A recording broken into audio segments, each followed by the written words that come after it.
अगर आपको कोई तांत्रिक ये कह दे कि आज से ठीक 3 दिन बाद यमराज आपको लेने आएंगे, तो आप क्या करेंगे? बीरबल ने भी पहले इसे मजाक समझा था, लेकिन उसी रात महल की दीवारों पर अपने आप खून से लिखा दिखाई दिया, मौत तुम्हारे करीब है। और फिर एक रहस्यमयी काला दरवाजा खुला, जिसके अंदर बीरबल गायब हो गए। 500 साल पुरानी एक डरावनी दुनिया, 3 अंधे, एक शापित खोपड़ी और ऐसा तांत्रिक जिसकी शक्तियों से खुद यमलोक कांपता था। क्या बीरबल मौत को हरा पाएंगे या हमेशा के लिए अंधेरे में खो जाएंगे? आज की ये कहानी आपके दिमाग की बत्ती जला देगी। आगरा का भव्य किला हमेशा की तरह अपनी पूरी शान और शौकत के साथ खड़ा था। मुगल साम्राज्य की ताकत और बादशाह अकबर का जलाल पूरे हिंदुस्तान में गूंजता था। दरबार खास में हर दिन बड़े बड़े मसले सुलझाए जाते थे और उन मसलों को सुलझाने वाला एक ही इंसान था, जिसकी बुद्धिमानी का कोई सानी नहीं था, बीरबल।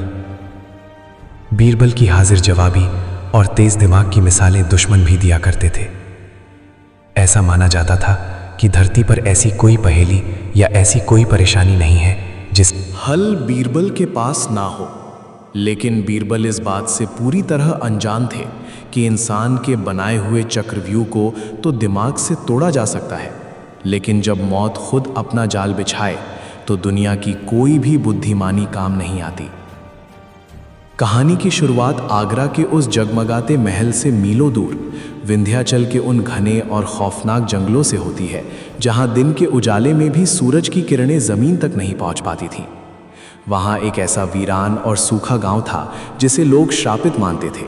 उस गांव की मिट्टी में जैसे जहर घुल चुका था, कुओं का पानी सूख कर काला पड़ गया था और आसमान में हमेशा गिद्धों का झुंड मंडराता रहता था। इसी गांव के किनारे एक बेहद गरीब और लाचार किसान रहता था। उसकी जमीन बंजर हो चुकी थी और उसके परिवार के पास पिछले कई दिनों से अन्न का एक दाना तक नहीं था। भूख से तड़पते हुए उसके बच्चे मिट्टी खाने पर मजबूर थे। एक दोपहर जब आसमान से आग बरस रही थी और गर्म हवाएं शरीर को झुलसा रही थीं, वो किसान अपनी बंजर जमीन पर उदास बैठा अपनी किस्मत को कोस रहा था। तभी उसने देखा कि दूर उठती हुई धूल की आंधी के बीच से एक परछाई उसकी तरफ बढ़ रही थी। जैसे जैसे वो परछाई करीब आई, किसान के शरीर में एक अजीब सी सिहरन दौड़ गई। वो कोई आम इंसान नहीं था, वो एक जोगी था, लेकिन उसका रूप किसी भयानक सपने जैसा था। उसके बाल जटाओं में तब्दील हो चुके थे, जो घुटनों तक लटक रहे थे। उसके पूरे शरीर पर चिता की राख मली हुई थी। उसकी आंखें इतनी लाल थीं जैसे उनमें धधकते हुए अंगारे भरे हों। उसके गले में जानवरों और इंसानों की उंगलियों की हड्डियों से बनी एक अजीब सी माला थी, जो हर कदम के साथ आपस में टकराकर एक खौफनाक आवाज पैदा कर रही थी।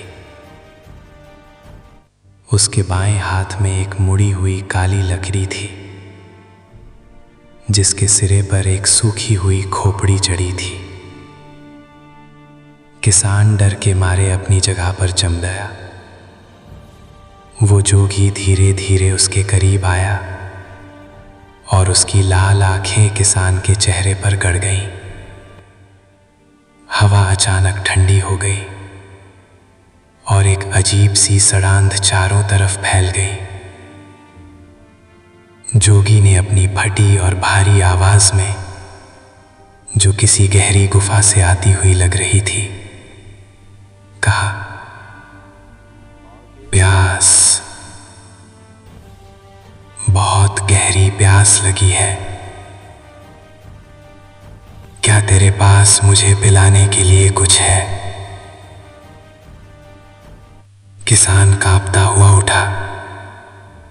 उसके घर में खाने को तो कुछ छह नहीं था, लेकिन एक पुराने मिट्टी के घड़े में थोड़ा सा मटमैला पानी बचा था। उसने बिना कुछ सोचे वो पानी एक टूटे हुए बर्तन में निकाला और जोगी के सामने रख दिया। जोगी ने एक ही सांस में वो पूरा पानी पी लिया। पानी पीने के बाद जोगी के चेहरे पर एक खौफनाक मुस्कान तैर गई। उसने किसान की फटेहाल स्थिति को देखा और जोर जोर से हंसने लगा। उसकी हंसी इतनी भयानक थी कि आसपास के सूखे पेड़ों से बचे कुचे पक्षी भी डरकर उड़ गए। तूने मेरी प्यास बुझाई है इंसान, जोगी ने अपनी काली लकड़ी को जमीन पर पटकते हुए कहा। मैं तेरी भूख मिटाऊंगा। जोगी ने अपने गले से एक काले धागे में बंधा हुआ एक पुराना जंग लगा तांबे का सिक्का निकाला और किसान की हथेली पर रख दिया। जब भी तुझे भूख लगे इस सिक्के को अपनी मुट्ठी में बंद करना और उस चीज का नाम लेना जो तुझे चाहिए, लेकिन याद रहे इसे कभी किसी और के हाथ में मत जाने देना, वरना तेरी मौत से भी बदतर हालत होगी।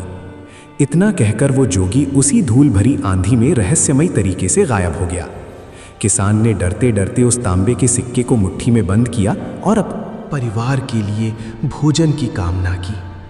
अगले ही पल जब उसने मुट्ठी खोली तो वो तांबे का सिक्का शुद्ध सोने में बदल चुका था। किसान की आंखें फटी की फटी रह गईं। वो खुशी से पागल हो गया। उसने उस सोने के सिक्के को बेचकर ढेर सारा अनाज और कपड़े खरीदे। धीरे धीरे किसान की हालत सुधरने लगी। उसका बंजर खेत अचानक हरी भरी फसल उगलने लगा।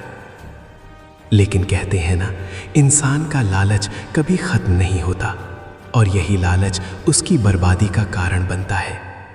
गांव के लालची जमींदार को जब किसान की इस अचानक आई अमीरी का पता चला तो उसने अपने गुंडों को भेजकर किसान को बुरी तरह पिटवाया और वो सोने का सिक्का छीन लिया। किसान खून से लथपथ होकर रोता रहा, लेकिन जमींदार ने एक नहीं सुनी। उसी रात पूरे गांव ने एक ऐसा मंजर देखा जिसने उनकी रूह कंपा दी। आधी रात के समय आसमान में अचानक घने काले बादल छा गए। एक भी तारा नजर नहीं आ रहा था। तभी गांव के बीचों बीच वही जोगी प्रकट हुआ। इस बार उसके हाथ में वो सूखी खोपड़ी नहीं थी, बल्कि एक जलता हुआ लाल चिमटा था। उसने वो तपता हुआ चिमटा जमीन में गाड़ दिया और कुछ ऐसे भयानक मंत्र पढ़ने लगा जिन्हें सुनकर लोगों के कानों से खून रिसने लगा। कुछ ही पलों में जमींदार की चीखें पूरे गांव में गूंजने लगी। लोग अपने घरों के दरवाजों की दरारों से कांपते हुए देख रहे थे कि जमींदार का शरीर हवा में उठ गया था और किसी अदृश्य शक्ति ने उसके गले को जकड़ लिया था। जमींदार तड़प तड़प कर हवा में ही मारा गया और उसका शरीर जलकर राख में बदल गया। उस रात के बाद उस जोगी ने अपना असली रूप दिखाया। वो कोई साधारण साधु नहीं था, बल्कि काले जादू और अघोर विद्या का एक बहुत बड़ा तांत्रिक था, जिसने अपनी आत्मा को शैतानी शक्तियों के हाथों बेच दिया था। उसने उस पूरे इलाके पर अपना खौफनाक राज कायम कर लिया। लोग उसके नाम से थर थर कांपते थे। वो लोगों को डरा धमकाकर उनसे धन, सोना और अनाज लूटने लगा। अगर कोई भी उसकी बात मानने से इनकार करता तो अगली सुबह उसके घर के बाहर उस इंसान की बिना सिर की लाश मिलती। तांत्रिक का आतंक इतना बढ़ गया कि आसपास के कई गांव खाली हो गए। जब ये खौफनाक खबर आगरा के दरबार में बादशाह अकबर के कानों तक पहुंची तो वे बेहद चिंतित हो उठे। उन्होंने अपने सबसे बहादुर से आपत्तियों को भेजा, लेकिन जो भी सैनिक उस तांत्रिक को पकड़ने गया वो या तो कभी लौटकर नहीं आया या फिर अपना मानसिक संतुलन खो बैठा। तब अकबर ने अपने सबसे भरोसेमंद रत्न बीरबल को अपने पास बुलाया। बीरबल, अकबर ने गहरी चिंता के साथ कहा, ये तांत्रिक हमारे साम्राज्य के लिए एक नासूर बनता जा रहा है। हथियारों से उसे हराया नहीं जा पा रहा है। अब तुम्हें ही अपनी बुद्धि से इस शैतान का कोई तोड़ निकालना होगा। बीरबल ने सिर झुकाकर बादशाह का आदेश स्वीकार किया। बीरबल जानते थे कि जहां तलवार काम नहीं आती वहां दिमाग का इस्तेमाल करना पड़ता है। बीरबल ने भेष बदलकर उस गांव की तरफ प्रस्थान किया। उन्होंने कई दिनों तक छुपकर उस तांत्रिक की हरकतों पर नजर रखी। बीरबल की पारखी नजरों ने जल्द ही ये भांप लिया कि वो तांत्रिक पूरी तरह से काले जादू पर निर्भर नहीं था, बल्कि उसकी आधी ताकत लोगों के दिलों में बैठे डर और भ्रम का नतीजा थी। वो जड़ी बूटियों और रसायनों का इस्तेमाल करके धुएं और आग के ऐसे माया जाल रचता था जिससे सीधे साधे लोग उसे कोई भगवान या शैतान मान बैठते थे। एक दिन जब तांत्रिक गांव वालों को डराकर उनसे उनकी सारी जमा पूंजी ऐंठ रहा था। बीरबल अपने असली रूप में भीड़ चीरते हुए आगे आए। उनके चेहरे पर कोई डर नहीं था, बल्कि एक शांत और व्यंग्यात्मक मुस्कान थी। अगर तुम्हारे पास सच में इतनी बड़ी शैतानी ताकतें हैं, बीरबल ने ऊंची और निडर आवाज में कहा, तो तुम इन गरीबों का खून चूसने के बजाय पत्थरों को सोने में क्यों नहीं बदल देते? सच्चाई यह है कि तुम एक ढोंगी हो जो लोगों के डर का व्यापार कर रहा है। तांत्रिक की लाल आंखें गुस्से से और भी भयानक हो गईं। उसने अपना खौफनाक डंडा उठाया और बीरबल की तरफ एक अजीब सा चूर्ण फेंका, जिससे हवा में लाल धुआं फैल गया और भयानक आवाजें आने लगीं। गांव वाले डर कर भागने लगे, लेकिन बीरबल अपनी जगह से 1 इंच भी नहीं हिले। उन्होंने पहले से ही अपने सैनिकों को तांत्रिक के उन गुर्गों को पकड़ने का आदेश दे दिया था जो पेड़ों के पीछे छुपकर भयानक आवाजें निकालते थे और रसायन फेंकते थे। कुछ ही पलों में मुगल सैनिकों ने तांत्रिक के सभी साथियों को पकड़कर घुटनों के बल बिठा दिया। जब तांत्रिक का सारा भ्रम और मायाजाल लोगों के सामने आ गया तो लोगों का डर गुस्से में बदल गया। अकबर के आदेश पर उस तांत्रिक को भारी जंजीरों में जकड़कर राज्य की सीमाओं से बाहर खदेड़ दिया गया। उसे हमेशा के लिए मुगल साम्राज्य से निर्वासित कर दिया गया। लेकिन जब सैनिकों ने उसे राज्य की सीमा पर छोड़ा तो उसने पीछे मुड़कर बीरबल की आंखों में सीधे देखते हुए एक ऐसी बात कही थी जिसने उस दिन तो बीरबल को सिर्फ एक धमकी लगी थी, लेकिन उसकी असलियत बहुत भयानक थी। तांत्रिक ने अपने खून से लथपथ होठों को चबाते हुए कहा था, तूने आज मेरा घमंड तोड़ा है बीरबल। तूने इंसानों के सामने मेरी शक्तियों का मजाक उड़ाया है, लेकिन तू भूल गया कि मैं इंसानों का नहीं, अंधेरे का बादशाह हूं। मेरी काली विद्या कोई रसायन नहीं है। एक दिन मैं वापस आऊंगा और उस दिन मैं तुझे ऐसी मौत दूंगा कि पूरा मुगल साम्राज्य डर से कांप उठेगा। तू मौत की भीख मांगेगा बीरबल, और मैं तुझे वो भी नहीं दूंगा। इस घटना को बीते हुए कई साल गुजर गए। समय के साथ लोग उस तांत्रिक और उसकी दी हुई धमकी को भूल चुके थे। बीरबल भी राज्य के कामकाज में इतने व्यस्त हो गए कि उनके दिमाग से उस भयानक तांत्रिक की याद धुंधली पड़ गई। लेकिन वे ये भूल गए थे कि इंसान भूल सकता है, लेकिन अंधेरा कभी नहीं भूलता। बदले की आग में जल रहा वो तांत्रिक उन सालों में चुप नहीं बैठा था। उसने शमशानों और कब्रिस्तानों में बैठकर ऐसी अघोर और काली तपस्या की थी जिसने उसे एक इंसान से एक खौफनाक पिशाच में बदल दिया था। उसने शैतानों से समझौता कर लिया था। और फिर वो रात आई, अमावस्या की वो मनहूस रात। आगरा के महल में सब कुछ सामान्य लग रहा था, लेकिन हवा में एक अजीब सी भारीपन और घुटन थी। पहरा दे रहे सैनिकों को लग रहा था जैसे कोई अदृश्य शक्ति उनकी सांसें खींच रही हो। महल की बड़ी बड़ी मशालें जो तेज आंधी में भी नहीं बुझती थीं, वो आज बिना किसी हवा के अचानक फड़फड़ाकर बुझने लगी। पूरा महल एक गहरे और खौफनाक सन्नाटे में डूब गया। अचानक दरबार खास का विशाल और भारी लकड़ी का मुख्य दरवाज़ा एक जोरदार धमाके के साथ खुला। धड़ाम। दरवाजे के खुलते ही बाहर से कोई हवा नहीं आई, बल्कि एक बेहद घना सड़ांध मारता हुआ काला धुआं महल के अंदर रेंगने लगा। सैनिकों ने अब तलवारें निकाल लीं, लेकिन उनके हाथ कांप रहे थे। उस काले धुएं के बीच से एक आकृति धीरे धीरे बाहर आने लगी। दोस्तों, क्या आपने कभी महसूस किया है कि अचानक से आपके आसपास की हवा ठंडी हो जाए और रोंगटे खड़े हो जाए? अगर आप बीरबल की जगह होते और आपको पता चलता कि कोई शैतानी ताकत आपके पीछे पड़ी है, तो आप अपनी जान कैसे बचाते? क्या बीरबल इस भयानक संकट से बाहर निकल पाएंगे या मौत उन्हें अपने साथ ले जाएगी? अपनी राय कमेंट में ज़रूर बताएं। इस रोंगटे खड़े कर देने वाली कहानी को अपने दोस्तों के साथ शेयर करें और चैनल को सब्सक्राइब करना बिल्कुल ना भूलें, क्योंकि असली खौफ तो अभी शुरू हुआ है। जैसे ही वो आकृति धुएं से बाहर आई, दरबार में मौजूद हर इंसान के खून की बूंद बूंद जम गई। वो वही तांत्रिक था, लेकिन अब वो इंसान बिल्कुल नहीं लग रहा था। उसकी पूरी त्वचा कोयले जैसी काली पड़ चुकी थी और उस पर जगह जगह सड़े हुए घाव थे, जिनमें से नीला प्रकाश निकल रहा था। उसकी आंखें अब सिर्फ लाल नहीं थी, बल्कि उनमें आग की लपटें नाच रही थीं। उसके बाएं हाथ में एक इंसानी खोपड़ी थी, जिसकी खाली आंखों वाले गड्ढों से काला धुआं निकल रहा था। बादशाह अकबर जो अपने सिंहासन पर मौजूद थे, वो गरजते हुए अपनी जगह से खड़े हो गए। सैनिकों, इस घुसपैठिए के टुकड़े टुकड़े कर दो।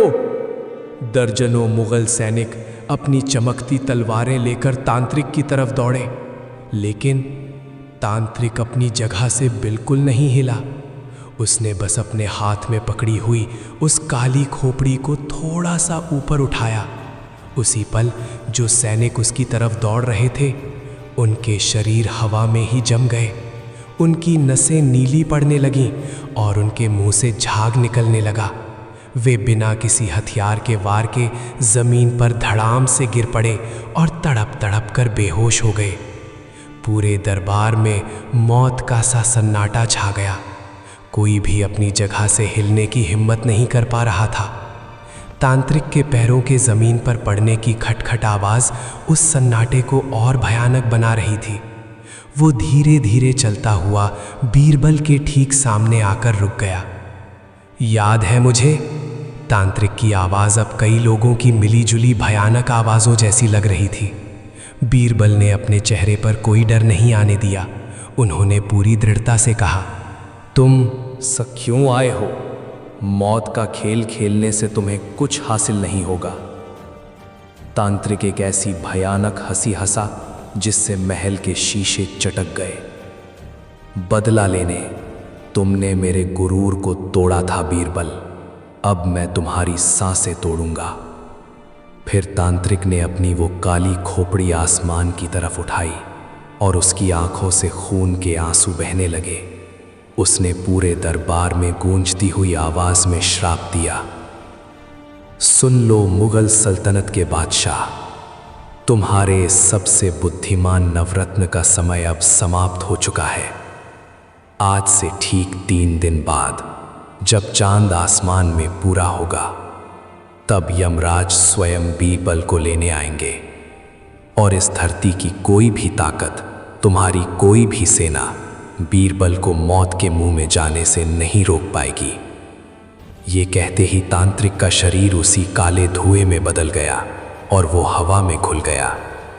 लेकिन उसके जाने के बाद भी हवा में गंधक और खून की बदबू तैर रही थी। उस रात बीरबल अपने कक्ष में अकेले बैठे थे। नींद उनकी आंखों से कोसों दूर थी। उन्हें पता था कि ये कोई साधारण जादू का खेल नहीं था। तांत्रिक अपनी शक्तियों की चरम सीमा पर था। आधी रात का समय हो रहा था। तभी बीरबल को अपने बंद दरवाजे के बाहर किसी के भारी कदमों के चलने की आवाज सुनाई दी। छप छप छप, जैसे कोई गीले और भारी पैरों से चल रहा हो। बीरबल ने अपनी तलवार म्यान से निकाली और धीरे से दरवाजा खोला। बाहर लंबे गलियारे में कोई नहीं था। मशालें जल रही थीं, लेकिन जब बीरबल की नज़र ज़मीन पर पड़ी तो उनके रोंगटे खड़े हो गए।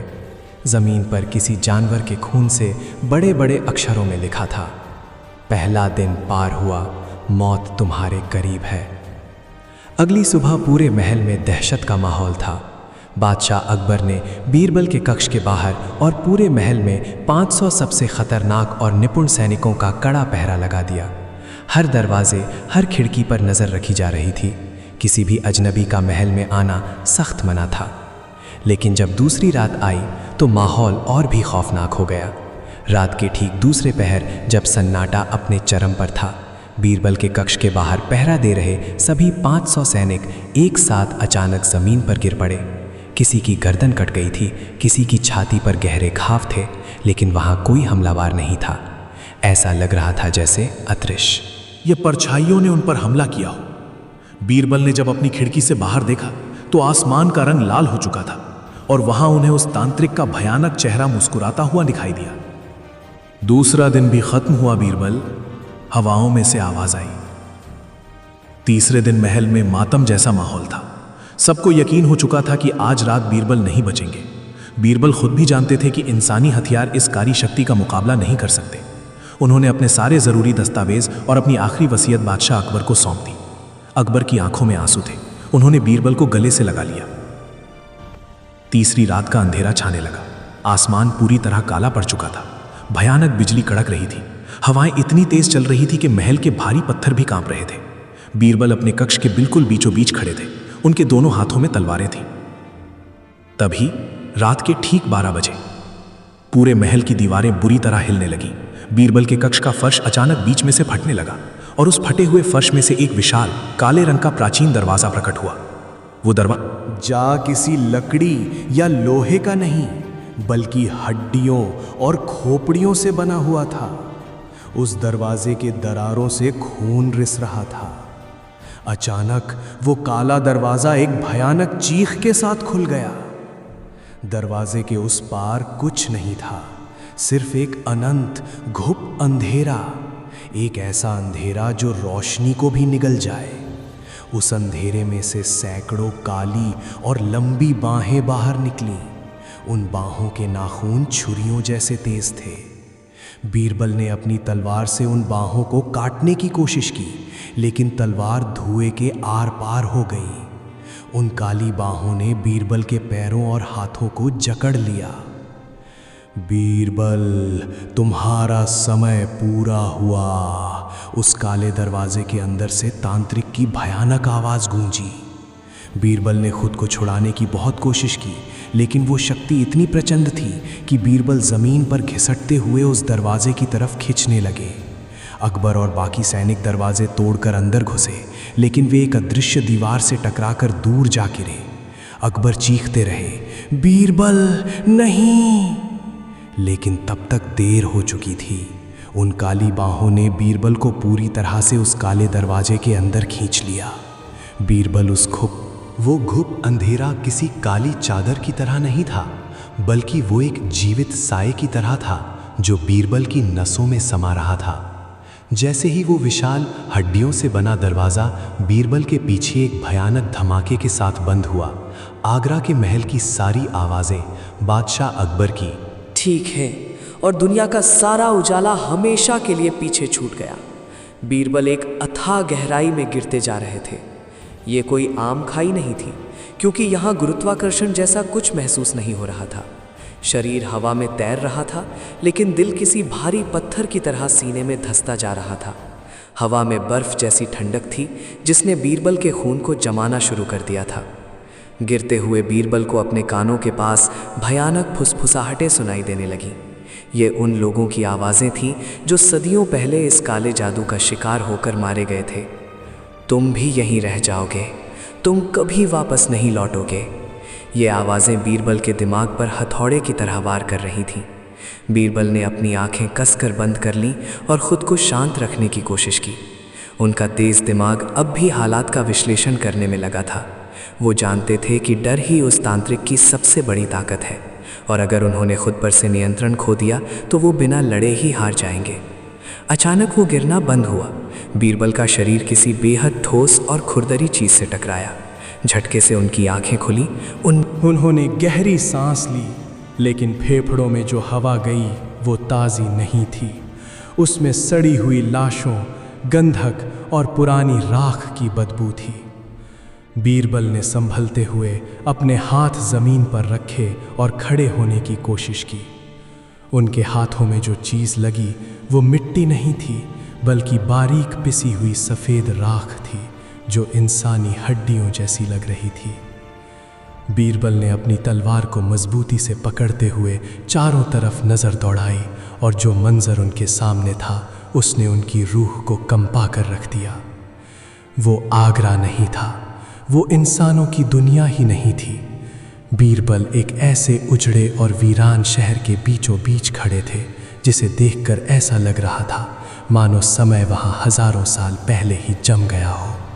आसमान का रंग नीला या काला नहीं था, बल्कि वो जमे हुए खून की तरह गहरा लाल था। उस आसमान में न कोई सूरज था, न कोई चांद और ना ही कोई तारा। बस गहरे लाल रंग के बादल एक ही जगह पर ठहरे हुए थे। चारों तरफ खंडहर ही खंडहर थे, टूटी हुई विशाल मस्जिदें जिनके गुंबद हवा में तैर रहे थे, ऐसे मकान जिनकी दीवारें उल्टी बनी हुई थीं और दरवाजे हवा में खुल रहे थे। गुरुत्वाकर्षण का इस दुनिया में कोई नियम नहीं था। ये सब एक डरावने सपने जैसा था।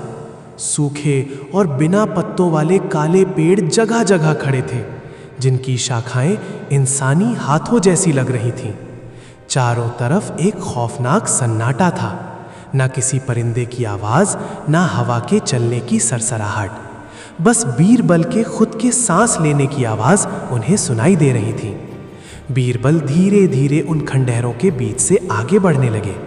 उनका दिमाग तेजी से दौड़ रहा था। क्या यही यमलोक है?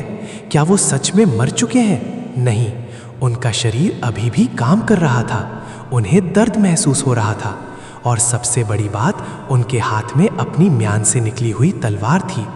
बीरबल समझ गए कि वो मरे नहीं हैं, बल्कि उस तांत्रिक ने उन्हें एक ऐसे आयाम में धकेल दिया है जो इंसानों की दुनिया और यमलोक के बीच का कोई रहस्यमयी हिस्सा है। एक ऐसा त्रिशंकु लोक जहां आत्माएं भटकती हैं और शैतानी ताकतें जन्म लेती हैं। तभी उस खौफनाक सन्नाटे को चीरते हुए एक अजीब सी आवाज बीरबल के कानों में पड़ी। खट खट खट। ये किसी लकड़ी के जमीन पर टकराने की आवाज थी।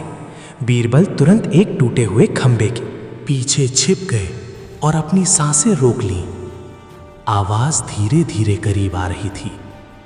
लाल रोशनी के धुंधलके में बीरबल ने देखा कि सामने से उठती हुई राख की धूल के बीच से 3 आकृतियां उनकी तरफ बढ़ रही हैं। वे आकृतियां इंसानों जैसी ही थीं, लेकिन उनकी चाल बेहद अजीब थी। बीरबल ने अपनी तलवार की मूठ को और कसकर पकड़ लिया। जब वे तीनों आकृतियां धुंध से बाहर आईं, तो बीरबल की आंखें हैरानी से फैल गईं। वे कोई राक्षस या शैतान नहीं थे। वे 3 बेहद बूढ़े और जर्जर इंसान थे। उनके शरीर पर पहने हुए कपड़े सदियों पुराने लग रहे थे, जो अब चीथड़ों में बदल चुके थे। पहले आदमी के हाथ में एक लंबी मुड़ी हुई लकड़ी थी, जिससे वो टटोल टटोल कर चल रहा था। उसका शरीर हड्डियों का ढांचा मात्र रह गया था। दूसरे आदमी ने हरे रंग का एक फटा हुआ चोगा पहना था, जिस पर जगह जगह अजीबोगरीब पैबंद लगे हुए थे और उसकी दाढ़ी जमीन तक लटक रही थी। तीसरा आदमी किसी भिखारी जैसा दिख रहा था, जिसके कंधे पर एक फटा हुआ झोला टंगा था। लेकिन उन तीनों में एक बात बिल्कुल एक जैसी थी, जिसने बीरबल को सबसे ज्यादा चौंकाया। उन तीनों की आंखें नहीं थीं। उनकी आंखों की जगह सिर्फ गहरे काले गड्ढे थे, जिन्हें मोटे और गंदे कपड़ों से बांधा गया था। वे तीनों पूरी तरह से अंधे थे। बीरबल अपनी जगह पर शांत खड़े रहे। उन्हें लगा कि शायद ये अंधे लोग उन्हें देख नहीं पाएंगे और चुपचाप आगे निकल जाएंगे। लेकिन जैसे ही वे तीनों उस खंभे के करीब पहुंचे जिसके पीछे बीरबल छिपे थे, अचानक वे तीनों एक साथ रुक गए। हवा में एक अजीब सा तनाव फैल गया। पहले अंधे आदमी ने अपनी लकड़ी जमीन पर पटकी और अपनी बिना आंखों वाली गर्दन को बिल्कुल उसी दिशा में घुमाया जहां बीरबल खड़े थे। उसने गहरी सांस ली, जैसे वो हवा को सूंघ रहा हो। जिंदा मांस, पहले अंधे ने अपनी सूखी और फटी हुई आवाज में फुसफुसाते हुए कहा। दूसरे अंधे ने अपने फटे हुए चोगे को समेटते हुए अपने होंठ चाटे और एक अजीब सी मुस्कान के साथ कहा, हाँ, इंसानी दुनिया की गंध आ रही है। बहुत सालों बाद कोई नया शिकार इस दुनिया में गिरा है। तीसरे अंधे ने अपना सिर हिलाया और बिल्कुल बीरबल की तरफ उंगली उठाते हुए जोर से चीखा, बाहर आ जाओ अजनबी, तुम हमारी दुनिया में छिप नहीं सकते। तुम्हारी धड़कनें हमें पुकार रही हैं। बीरबल समझ गए कि छिपने का कोई फायदा नहीं है। उन्होंने अपनी तलवार सीधी की और खंभे के पीछे से बाहर आ गए। मैं कौन हूं और कहां से आया हूं, ये बात की बात है। पहले तुम बताओ कि तुम कौन हो और ये कौन सी शापित जगह है। तीनों अंधे बीरबल की आवाज़ सुनकर जोर जोर से हंसने लगे। उनकी हंसी में एक अजीब सी चालाकी और खौफ था।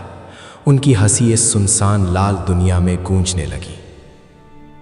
तुम्हारे हाथ में हथियार है, ये मैं तुम्हारे पसीने की गंध और तुम्हारी अकड़ से समझ सकता हूँ, तीसरे अंधे ने कहा, जो उन तीनों में सबसे ज़्यादा चतुर लग रहा था। लेकिन अजनबी, तुम्हारी तलवार इस दुनिया में किसी काम की नहीं है। यहाँ मौत नहीं आती, क्योंकि यहाँ जिंदगी ही नहीं है। तुम यमलोक और इंसानों की दुनिया के बीच उस खाई में खड़े हो जिसे अंतराल कहते हैं।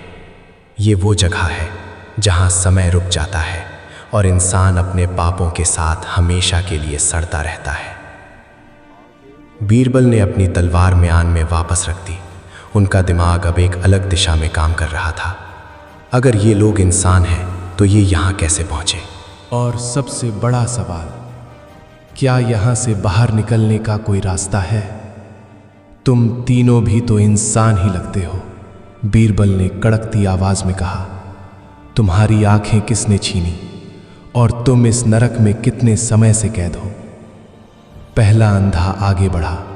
उसने अपने चेहरे से वो गंदी पट्टी थोड़ी सी सरकाई, जिससे उसकी आंखों के खाली गड्ढे और भयानक दिखने लगे। हम यहाँ कितने समय से हैं?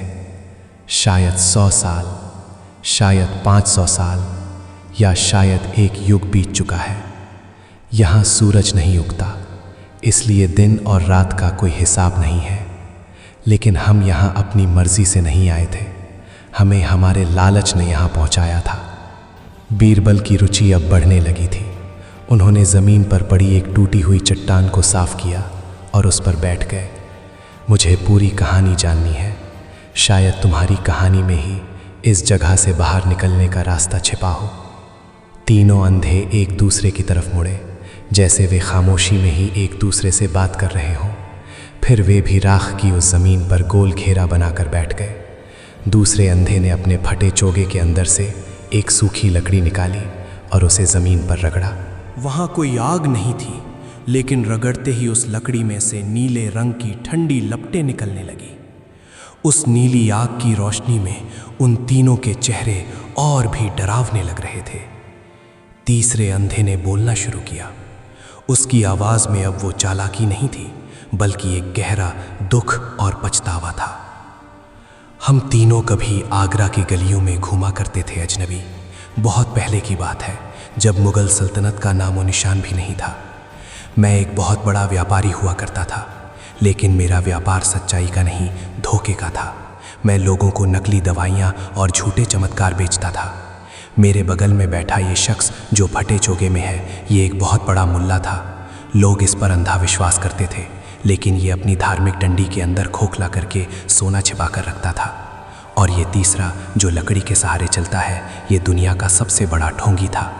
ये एक स्वस्थ इंसान था, लेकिन भीख मांगने के लिए इसने आंखों पर पट्टी बांध रखी थी और अंधा होने का नाटक करता था। बीरबल ध्यान से सुन रहे थे। ये कहानी उन्हें उसी तांत्रिक के माया जाल जैसी लग रही थी। व्यापारी ने आगे कहा, हम तीनों की मंजिल एक ही थी, अंधाधुंध दौलत।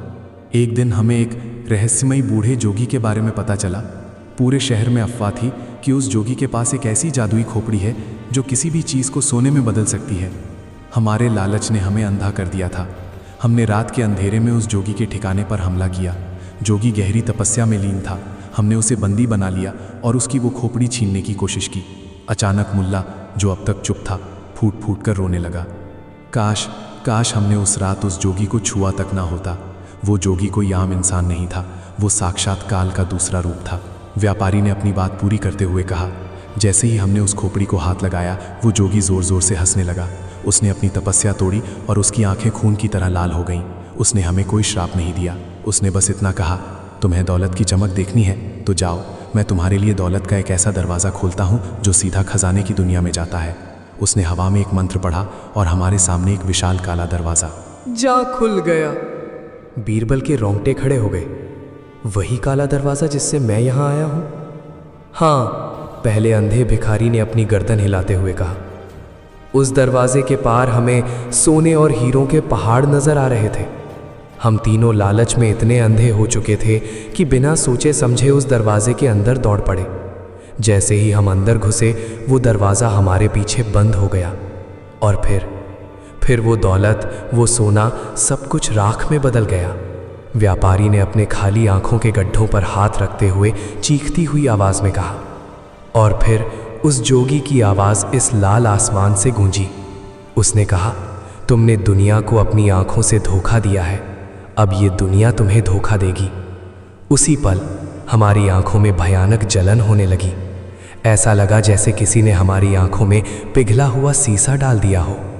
हमारी आंखों की पुतलियां जलकर खाक हो गईं और हम हमेशा के लिए इस अंतराल में कैद हो गए। बीरबल ने एक गहरी सांस ली। पूरी तस्वीर अब उनके दिमाग में साफ हो रही थी। वो तांत्रिक कोई नया शैतान नहीं था, बल्कि वो सदियों से अपनी काली विद्याओं से लोगों को इसी तरह शिकार बना रहा था। वो लोगों के लालच और डर का फायदा उठाता था। तो क्या इस नर्क से बाहर निकलने का कोई रास्ता नहीं है? बीरबल ने अपनी तलवार पर हाथ फेरते हुए पूछा। अगर तुम सब 500 सालों से यहां हो तो तुमने कभी कोई रास्ता खोजने की कोशिश तो की होगी। तीनों अंधे अचानक चुप हो गए। नीली आग की लपटें फड़फड़ाने लगीं। हवा में जो ठहराव था वो अचानक एक भयानक सर्द हवा में बदल गया। रास्ता है, मुल्ला ने कांपती हुई आवाज में फुसफुसाया। लेकिन उस रास्ते तक पहुंचने का मतलब है मौत को गले लगाना। कैसा रास्ता? बीरबल अपनी जगह से खड़े हो गए। व्यापारी ने अपनी बिना आंखों वाली खोपड़ी बीरबल की तरफ उठाई।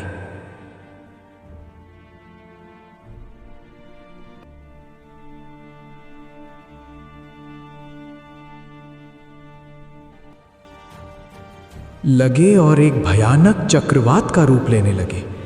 नीली आग झटके से बुझ गई। तीनों अंधे बुरी तरह चीखने लगे और जमीन पर लेट गए। वो आ रहा है, वो सुन रहा है, अजनबी तुमने उसे जगा दिया। बीरबल ने अपनी तलवार खींच ली। हवा में तांत्रिक की वही पुरानी रूह कंपा देने वाली हंसी गूंजने लगी। ये हंसी किसी एक दिशा से नहीं बल्कि चारों तरफ से आ रही थी। आसमान के उन घूमते हुए काले बादलों के बीच से बड़े बड़े लाल अंगारे जमीन पर गिरने लगे। जहां भी वो अंगारा गिरता वहां की जमीन फट जाती और उसमें से काले धुएं के खौफनाक भेड़िए बाहर निकलने लगते। उन भेड़ियों की आंखें नहीं थीं, बस लाल रंग के जलते हुए गड्ढे थे। वे धुएं के भेड़िए गुर्राते हुए बीरबल की तरफ दौड़ पड़े। बीरबल ने अपनी तलवार से पहले भेड़िए की गर्दन पर जोरदार वार किया। तलवार भेड़िए के शरीर के आर पार हो गई, जैसे उसने किसी हवा को काटा हो। लेकिन उस भेड़िए के पंजों ने बीरबल के कंधे पर एक गहरा घाव कर दिया। बीरबल दर्द से कराहते हुए पीछे हटे। उनके कंधे से असली खून बह रहा था। मेरी दुनिया में तुम्हारा स्वागत है बीरबल, आसमान से तांत्रिक की गरजती हुई आवाज आई। तुमने मेरी शक्तियों पर शक किया था, अब देखो मेरी परछाइयां तुम्हारे शरीर को नोच खाएंगी। तुम्हारी बुद्धि यहां किसी काम नहीं आएगी। सैकड़ों धुएं के भेड़िए बीरबल को चारों तरफ से घेर चुके थे। बीरबल लगातार अपनी तलवार चला रहे थे, लेकिन वे परछाइयां कटने के बाद वापस जुड़ जाती थीं। बीरबल की सांसें फूलने लगी थीं। उनके शरीर पर कई जगह घाव हो चुके थे। उन्हें समझ आ गया था कि भौतिक हथियारों से इस मायाजाल को नहीं तोड़ा जा सकता। उन्हें कोई और तरीका खोजना होगा। लेकिन क्या? दिमाग तेजी से चल रहा था, लेकिन उन भेड़ियों की भीड़ बढ़ती जा रही थी। तीनों अंधे एक पुराने खंडार के पीछे छिपकर चीख रहे थे, कोई नहीं बच सकता, हम सब मारे जाएंगे। तभी जब एक विशाल धुएं का भेड़िया बीरबल की गर्दन पर हमला करने के लिए हवा में उछला और बीरबल को लगा कि ये उनका आखिरी पल है। अचानक लाल आसमान को चीरती हुई सफेद रंग की एक बेहद चमकीली और पवित्र रोशनी जमीन पर गिरी। धड़ा! वो रोशनी इतनी तेज थी कि बीरबल को अपनी आंखें बंद करनी पड़ी। जब रोशनी जमीन से टकराई तो वहां एक जोरदार विस्फोट हुआ। उस सफेद रोशनी की लहर ने उन सारे धुएं के भेड़ियों को छू लिया और छूते ही वे सारी परछाइयां चीखती हुई राख में बदल गईं। हवा में तांत्रिक की भयानक चीख गूंजी, जैसे किसी ने उसे असली चोट पहुंचाई हो। लाल आसमान के काले बादल छटने लगे और भूकंप रुक गया। बीरबल ने धीरे धीरे अपनी आंखें खोलीं। उनके सामने जो मंजर था वो किसी चमत्कार से कम नहीं था। धुएं के भेड़ियों की राख के बीच एक व्यक्ति खड़ा था, लेकिन वो व्यक्ति इस शापित दुनिया का हिस्सा नहीं लग रहा था। वो एक बेहद बूढ़ा आदमी था। उसके बाल और दाढ़ी बर्फ की तरह सफ़ेद थे। उसने सफ़ेद रंग का एक लंबा चोगा पहना हुआ था, जो इस राख और धूल भरी दुनिया में भी बिल्कुल साफ और चमकदार था। उसके एक हाथ में पारदर्शी स्फटिक क्रिस्टल से बनी एक लंबी छड़ी थी जिसके सिरे से वही सफ़ेद पवित्र रोशनी निकल रही थी जिसने भेड़ियों को नष्ट किया था। उस बूढ़े आदमी की आंखों में एक अजीब सी शांति और गहराई थी जो किसी भी काले जादू से डरती नहीं थी। तीनों अंधे अपने छिपने की जगह से बाहर आए, उनके चेहरों पर खौफ की जगह अब एक अजीब सी हैरानी थी। ये रोशनी, ये गर्माहट, क्या ये? वो बूढ़ा व्यक्ति धीरे धीरे बीरबल की तरफ बढ़ा। उसके चेहरे पर एक हल्की सी मुस्कान थी। उसने अपना हाथ बीरबल के कंधे पर रखा और एक ही पल में बीरबल के शरीर के सारे घाव भर गए। दर्द पूरी तरह गायब हो गया। तुम एक बहादुर इंसान हो बीरबल, उस बूढ़े ने बेहद शांत और मीठी आवाज़ में कहा। लेकिन इस अंधेरे को सिर्फ तलवार से नहीं काटा जा सकता। इसे काटने के लिए उस रोशनी की ज़रूरत होती है जो सिर्फ सत्य और तपस्या से जन्म लेती है। बीरबल पूरी तरह हैरान थे। उनके तेज़ दिमाग को भी समझ नहीं आ रहा था कि आखिर ये रहस्यमय इंसान कौन है और इस नर्क में क्या कर रहा है। आप कौन हैं और आप मेरा नाम कैसे जानते हैं? बीरबल ने आदरपूर्वक पूछा। बूढ़े जादूगर ने अपनी चमकती हुई छड़ी को ज़मीन पर टिकाया और आसमान की तरफ देखते हुए कहा, मैं वो हूँ जिसकी तपस्या को उस ढोंगी तांत्रिक ने भंग किया था। मैं वो असली जोगी हूँ जिसकी विद्याएं छीनकर उस तांत्रिक ने खुद को शैतान बना लिया है। सदियों से मेरी आत्मा इसी अंतराल में भटक रही है, सिर्फ उस एक पल के इंतज़ार में जब कोई ऐसा बुद्धिमान इंसान इस दुनिया में कदम रखेगा जो उस तांत्रिक के काले माया जाल को हमेशा के लिए ख़त्म कर सके। बीरबल और वो तीनों अंधे हैरत से उस बूढ़े जोगी की तरफ देख रहे थे। जोगी ने बीरबल की आंखों में गहराई से देखा और कहा, समय बहुत कम है बीरबल। तांत्रिक अभी सिर्फ घायल हुआ है, मरा नहीं है। वो अपनी पूरी ताकत के साथ वापस लौटेगा। इस त्रिशंकु दुनिया के बिल्कुल बीचों बीच एक खंडहर है जिसे काले चक्र का मंदिर कहते हैं।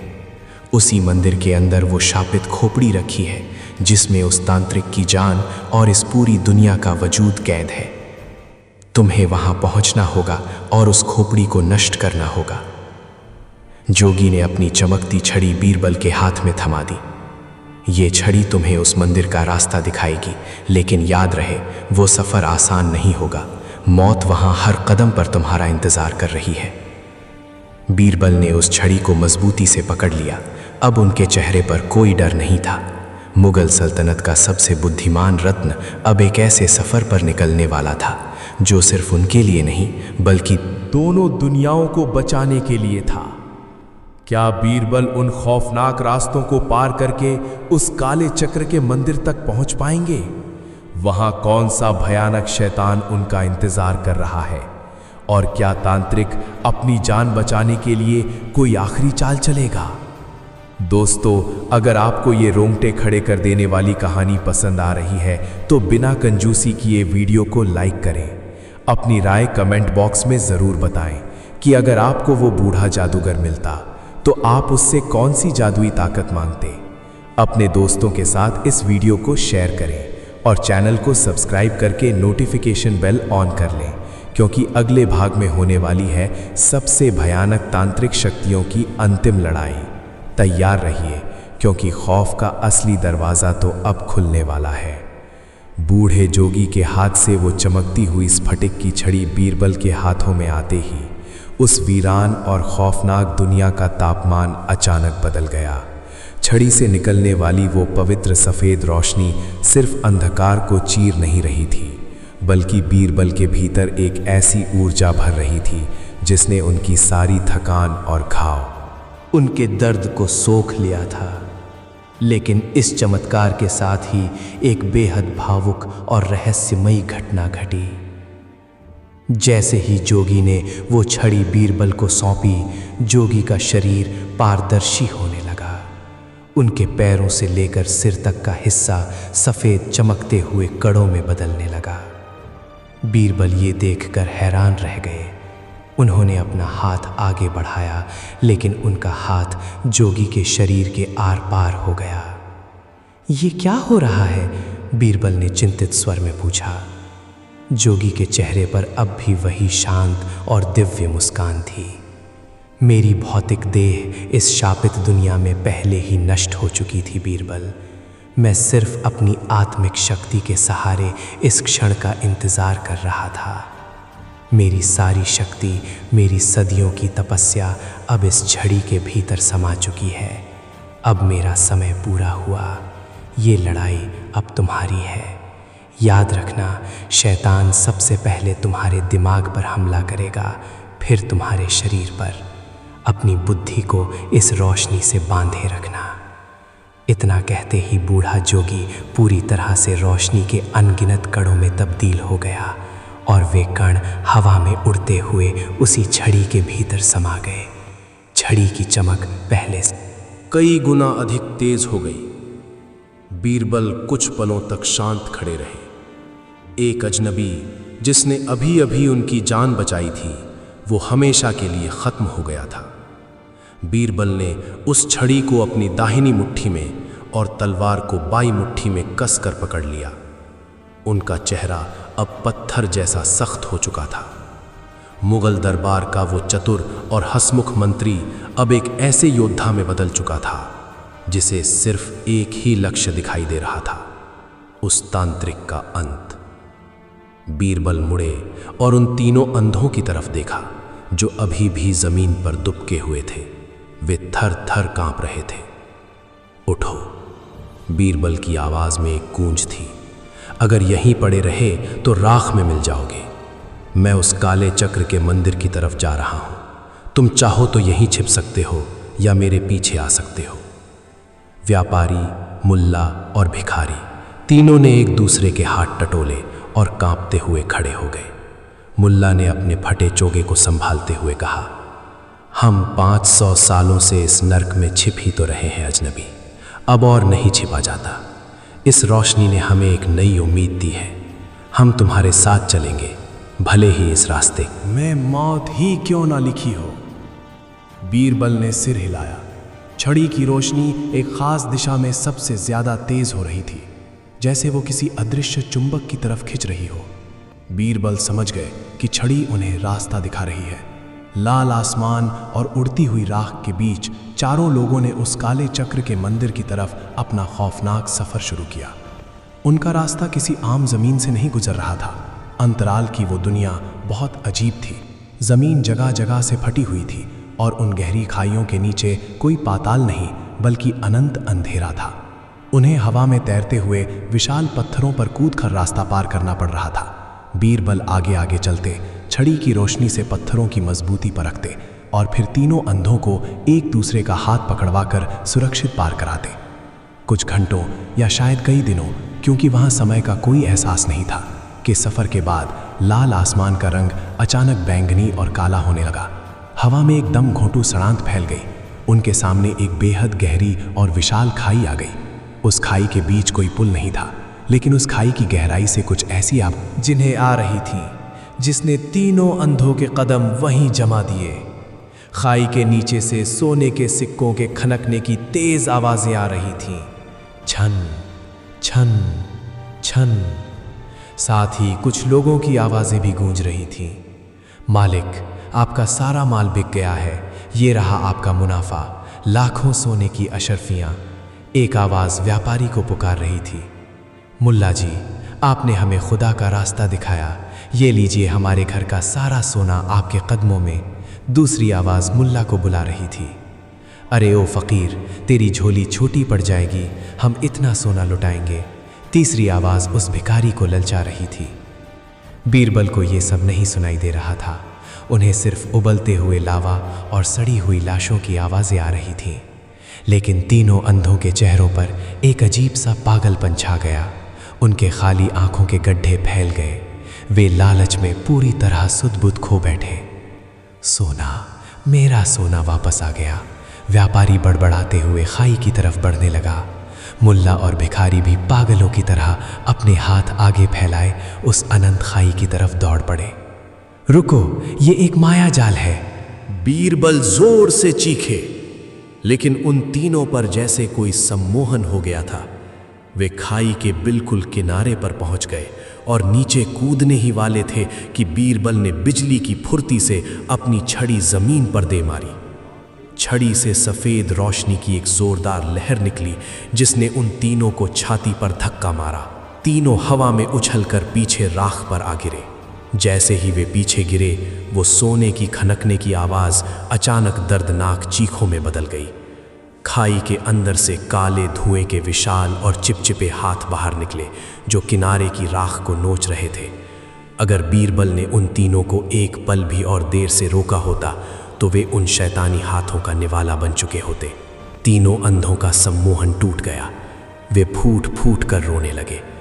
500 साल नरक में गुजारने के बाद भी उनके अंदर का लालच पूरी तरह खत्म नहीं हुआ था और तांत्रिक ने इसी कमजोरी पर वार किया था। तुम्हें क्या लगता है तुम उस तांत्रिक को हरा दोगे? खाई के अंदर से तांत्रिक की भारी और गूंजती हुई आवाज आई। इंसान अपनी फितरत कभी नहीं बदल सकता बीरबल। इनके लालच को देखो, ये कीड़े हैं जो इसी नर्क में रेंगने के लायक हैं। बीरबल ने खाई के बिल्कुल किनारे जाकर अपनी छड़ी उठाई। इंसान अपनी फितरत बदल सकता है या नहीं, ये तो वक्त बताएगा, लेकिन एक बात तय है, मैं आज तेरा गुरूर जरूर तोड़ूंगा। बीरबल ने छड़ी की रोशनी को खाई के ऊपर घुमाया। रोशनी के पड़ते ही हवा में तैरते हुए कुछ पारदर्शी पत्थर दिखने लगे जो पहले अदृश्य थे। ये खाई को पार करने का एक जादुई और बेहद खतरनाक रास्ता था। बीरबल ने अपनी कमर से एक लंबी रस्सी खोली जो वो हमेशा अपने सफर में साथ रखते थे। उन्होंने रस्सी का एक सिरा अपनी कमर में बांधा और बाकी तीनों अंधों को भी उसी रस्सी से एक साथ बांध लिया। अब कोई भी अपने कानों पर विश्वास नहीं करेगा, बीरबल ने सख्त आवाज में आदेश दिया। सिर्फ मेरी आवाज सुनो, अगर मैं कहूं रुक जाओ तो पत्थर बन जाना।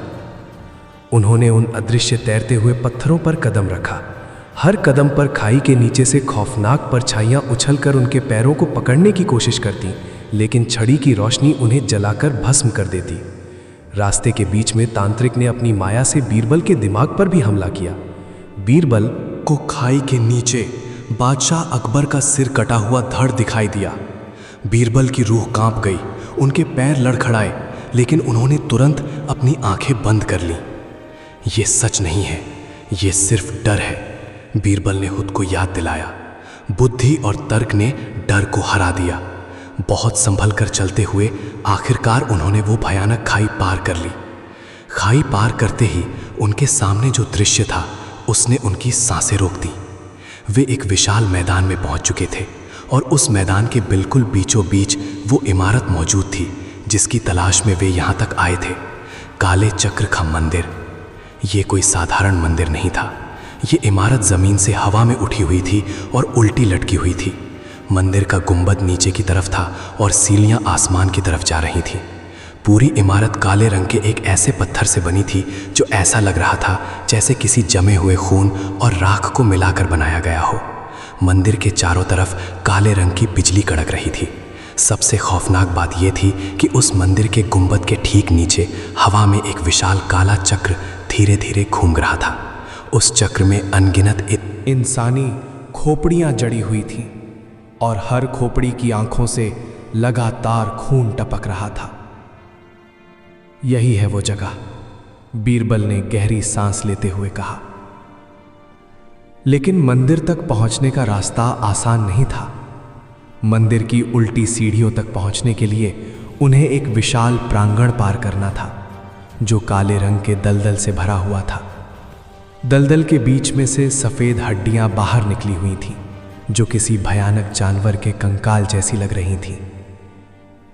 जैसे ही बीरबल ने दलदल के किनारे कदम रखा, दलदल का पानी तेजी से उबलने लगा। पूरे मैदान में एक भयानक गर्जना गूंज उठी। जो सफ़ेद हड्डियां दलदल से बाहर निकली हुई थीं, वे अचानक आपस में जुड़ने लगीं। देखते ही देखते उस दलदल में से एक विशालकाय रक्षक बाहर निकल आया। वो कोई इंसान या जानवर नहीं था, वो कई अलग अलग मरे हुए जानवरों और इंसानों की हड्डियों से मिलकर बना एक विशालकाय राक्षस था। उसके 2 सिर थे, एक सांड का और दूसरा इंसान का। उसके हाथों की जगह लंबी लंबी तेज धार वाली हड्डियों की तलवारें थीं। राक्षस के सीने के बीच में एक छेद था जिसमें से वही नीली आग जल रही थी जो तांत्रिक की खो। धीमे थी। ये मंदिर का रक्षक था जिसे तांत्रिक ने बीरबल को रोकने के लिए पैदा किया था।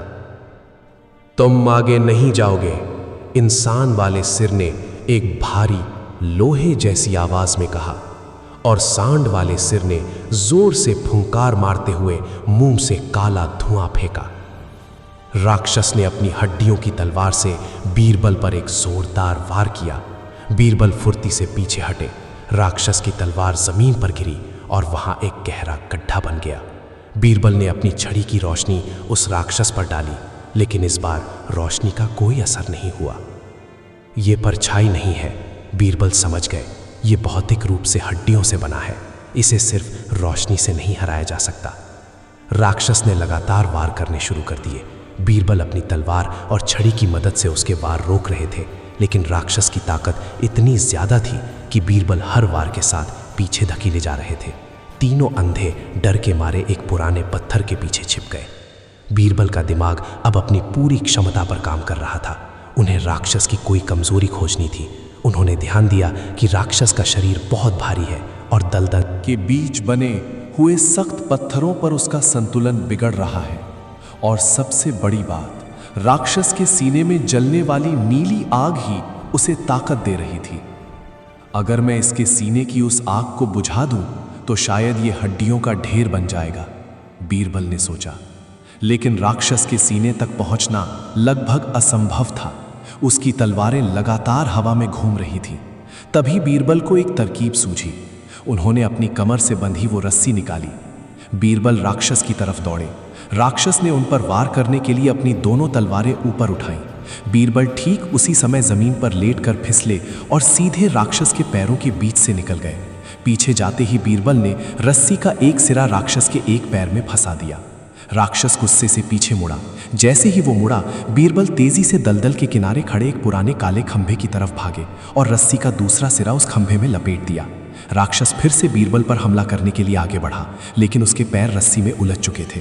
भारी शरीर और दलदल की फिसलन के कारण राक्षस अपना संतुलन खो बैठा और एक जोरदार धमाके के साथ औंधे मुंह जमीन पर गिर पड़ा। राक्षस के गिरते ही बीरबल ने एक पल भी बर्बाद नहीं किया। वे हवा में उछले और सीधे राक्षस के सीने पर जा गिरे।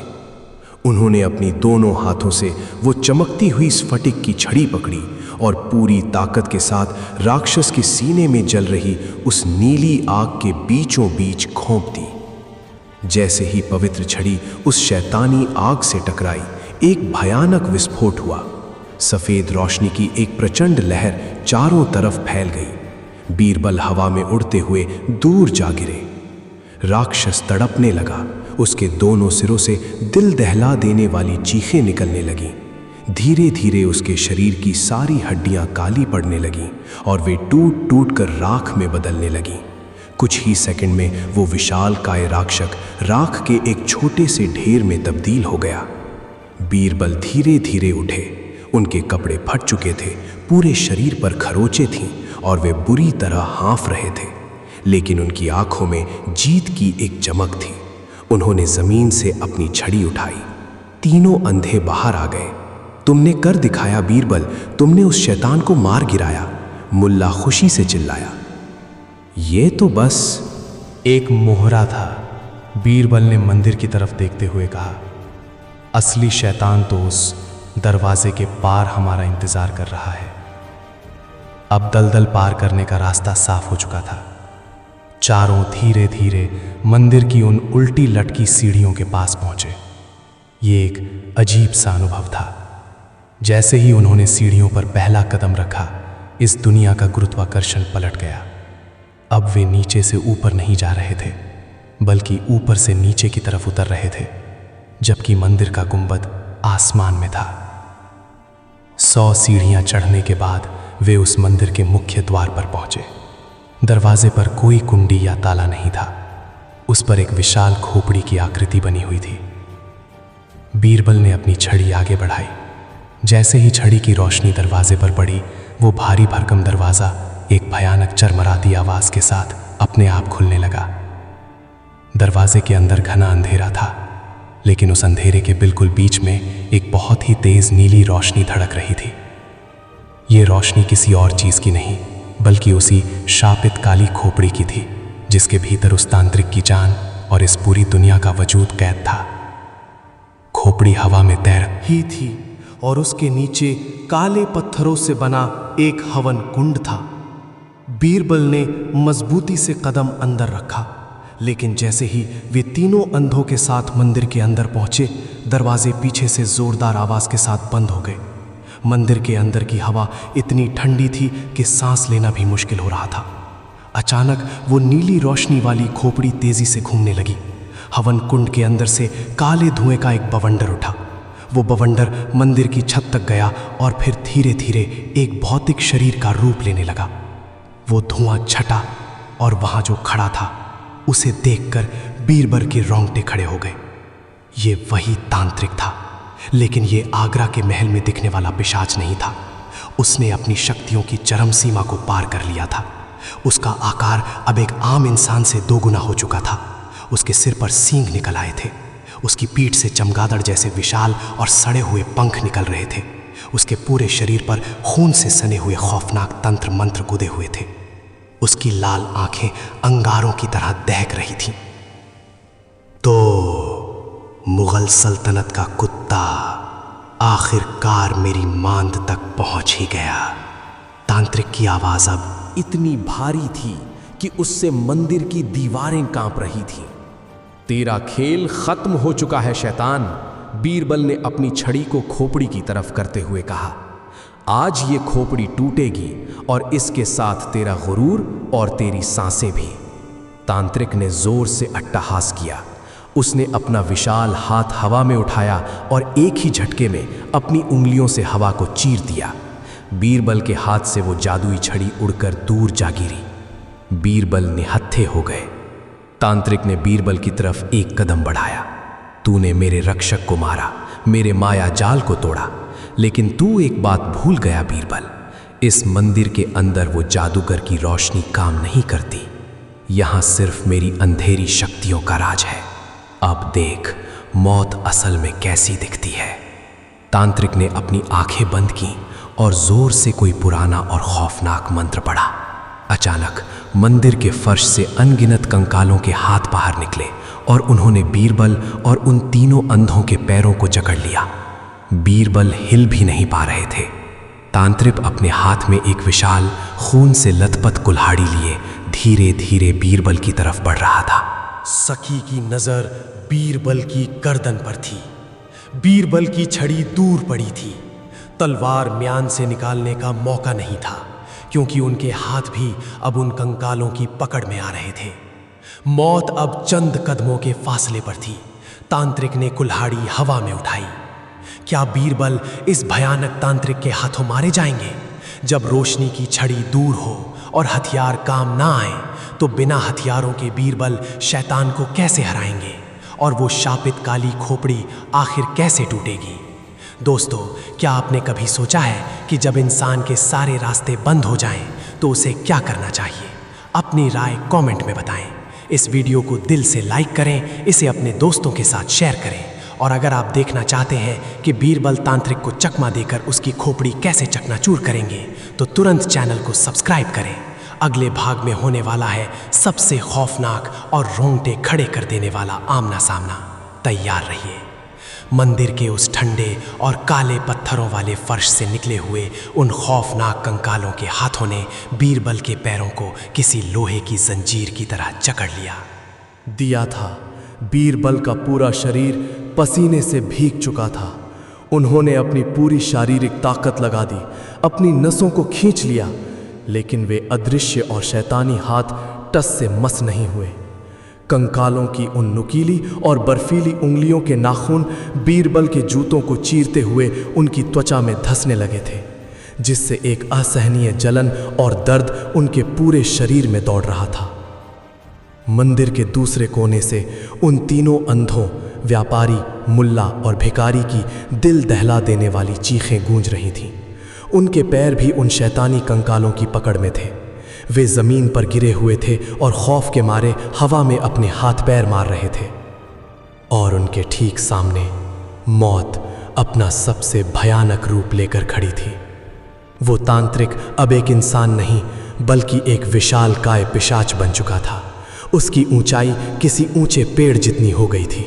उसकी पीठ से निकले हुए चमगादड़ जैसे विशाल पंख जब हिलते थे तो मंदिर के अंदर एक सड़ांत भरी आंधी चलने लगती थी।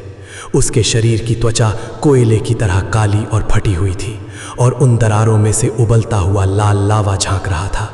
उसकी आंखें धधकते हुए अंगारों की तरह जल रही थीं। तांत्रिक के विशाल हाथों में एक बेहद भारी और खौफनाक कुल्हाड़ी थी। उस कुल्हाड़ी का फलक किसी अनजान काले धातु से बना था जिससे लगातार इंसानी खून टपक रहा था। ऐसा लग रहा था मानो वो कुल्हाड़ी खुद एक जीवित शैतान हो जो खून पीने के लिए तड़प रही हो। बहुत गुरूर था तुझे अपनी बुद्धि पर बीरबल। तांत्रिक के गले से निकलने वाली आवाज इतनी भारी और भयानक थी कि उससे मंदिर की उल्टी लटकी हुई दीवारें कांपने लगीं। तूने सोचा था कि तू मेरे मायाजाल को तोड़ देगा। तूने सोचा था कि मुगल सल्तनत का दिमाग मेरे इस 500 साल पुराने अंधकार को हरा देगा। अब देख तेरी ये बुद्धि इसी काले फर्श पर कैसे बिखरती है। तांत्रिक ने एक एक कदम बीरबल की तरफ बढ़ाना शुरू किया। उसका हर कदम जब जमीन पर पड़ता तो पूरे मंदिर में भूकंप जैसा झटका महसूस होता। बीरबल की सांसें तेज हो गई थीं। उनकी वो जादुई छड़ी जो उनकी आखिरी उम्मीद थी वो बहुत दूर अंधेरे में पड़ी थी। उनकी तलवार म्यान में थी लेकिन कंकालों ने उनके हाथों को भी जकड़ना शुरू कर दिया था। बीरबल का दिमाग अब मौत के डर से परे जा रहा एक मशीन की तरह काम कर रहा था। वे जानते थे कि अगर खौफ ने उनके दिमाग पर कब्जा कर लिया तो ये उनकी जिंदगी का आखिरी पल होगा। उन्होंने अपनी नजरें तांत्रिक की उस भयानक कुल्हाड़ी से हटाकर चारों तरफ दौड़ाई। उनकी नजर मंदिर के ठीक बीचों बीच गई। वहां वो विशाल और खौफनाक काला चक्र हवा में धीरे धीरे घूम रहा था जिसमें अनगिनत खून टपकाती हुई खोपड़ियां जड़ी थीं और उस चक्र के ठीक नीचे हवा में तैर रही थी वो शापित काली खोपड़ी। उस खोपड़ी के अंदर से नीले रंग की एक बेहद तेज और धड़कती हुई आग निकल रही थी। बीरबल का तेज दिमाग ये समझ चुका था कि इस पूरे नर्क का केंद्र इस तांत्रिक की जान और उसकी ताकत का इकलौता स्रोत वही खोपड़ी है। लेकिन वहां तक पहुंचा कैसे जाए? तेरे बादशाह अकबर को तेरी लाश का एक टुकड़ा भी नसीब नहीं होगा। तांत्रिक बीरबल के बिल्कुल करीब पहुंच चुका था। उसकी सांसों से आती हुई सड़ी हुई लाशों की बदबू ने बीरबल का दम घोंट दिया। तांत्रिक ने दोनों हाथों से उस विशाल खून से सनी कुल्हाड़ी को हवा में ऊंचा उठाया। कुल्हाड़ी की तेज धार पर मंदिर की वो नीली रोशनी का खौफनाक तरीके से चमकी। मरने के लिए तैयार हो जा कीड़े! तांत्रिक जोर से दहाड़ा और उसने पूरी ताकत से कुल्हाड़ी को बीरबल की गर्दन की तरफ नीचे दे मारा। कुल्हाड़ी हवा को चीरती हुई बिजली की रफ्तार से नीचे आई। उस एक पल में बीरबल को मौत बिल्कुल सामने खड़ी नजर आई। लेकिन जैसे ही कुल्हाड़ी उनकी गर्दन को छूने वाली थी, बीरबल ने अपनी बुद्धि और शरीर की सारी बची हुई ताकत को एक साथ झोंक दिया। उन्होंने अपने शरीर को पीछे खींचने के बजाय अपने घुटनों को पूरी ताकत से मोड़ा और खुद को उस दिशा में नीचे की तरफ गिरा दिया जहां से वे कंकालों के हाथ बाहर निकले हुए थे। सटाक धड़ाम कुल्हाड़ी बीरबल के कानों को छूती हुई निकली और सीधे मंदिर के उस बेहद सख्त काले फर्श पर जा टकराई। तांत्रिक के वार में इतनी ज्यादा आसुरी ताकत थी कि कुल्हाड़ी के फर्श से टकराते ही एक जोरदार धमाका हुआ। काले पत्थरों के परखच्चे उड़ गए और वहां एक गहरा गड्ढा बन गया। ये बीरबल की सबसे बड़ी और जोखिम भरी चाल थी। कुल्हाड़ी ठीक उसी जगह गिरी थी जहां से वे शैतानी कंकालों के हाथ निकले थे। कुल्हाड़ी कि उस खौफनाक प्रहार से वो जादुई फर्श टूट गया और उन कंकालों की उंगलियां चकनाचूर हो गईं। बीरबल के पैर झटके से आजाद हो गए। तांत्रिक गुस्से से पागल हो उठा। वो अपनी कुल्हाड़ी को फर्श के गड्ढे से निकालने के लिए जोर लगाने लगा, लेकिन कुल्हाड़ी पत्थरों के बीच बुरी तरह फंस चुकी थी। बीरबल ने एक सेकंड भी बर्बाद नहीं किया। वे जानते थे कि तांत्रिक से सीधा मुकाबला करना आत्महत्या होगी। उन्होंने तुरंत अपने पैरों पर जोर दिया और उस काले हवन कुंड की तरफ पूरी रफ्तार से दौड़ पड़े जिसके ऊपर वो शापित खोपड़ी तैर रही थी। रुक जा शैतान के बच्चे। तांत्रिक ने अपनी कुल्हाड़ी छोड़ दी और एक खौफनाक चीख के साथ बीरबल के पीछे लपका। उसने अपने विशाल और सड़े हुए हाथों से हवा में काले धुएं के गोले बनाए और बीरबल की तरफ फेंके। बीरबल ने दौड़ते हुए जमीन पर गोता लगाया। काले धुएं का एक गोला उनके सिर के ऊपर से सनसनाता हुआ निकला और मंदिर की दीवार से टकराकर फट गया। बीरबल बिना रुके फिर उठे और हवन कुंड के बिल्कुल करीब पहुंच गए। हवन कुंड के अंदर धधकती हुई आग जल रही थी, लेकिन वो आग गर्म नहीं बल्कि बर्फ से भी ज्यादा ठंडी थी। उस आग के ठीक ऊपर वो नीली रोशनी वाली खोपड़ी हवा में गोल गोल घूम रही थी। बीरबल ने हवन कुंड के काले पत्थर वाले किनारे पर अपना पैर रखा और अपनी पूरी शारीरिक क्षमता का इस्तेमाल करते हुए हवा में एक जोरदार छलांग लगा दी। नहीं! तांत्रिक की वो चीख किसी मरे हुए जानवर की तरह थी। उसने बीरबल को हवा में ही दबोचने के लिए अपने चमगादड़ जैसे पंख फैलाए और आगे की तरफ छलांग लगा दी। लेकिन बीरबल का निशाना अचूक था।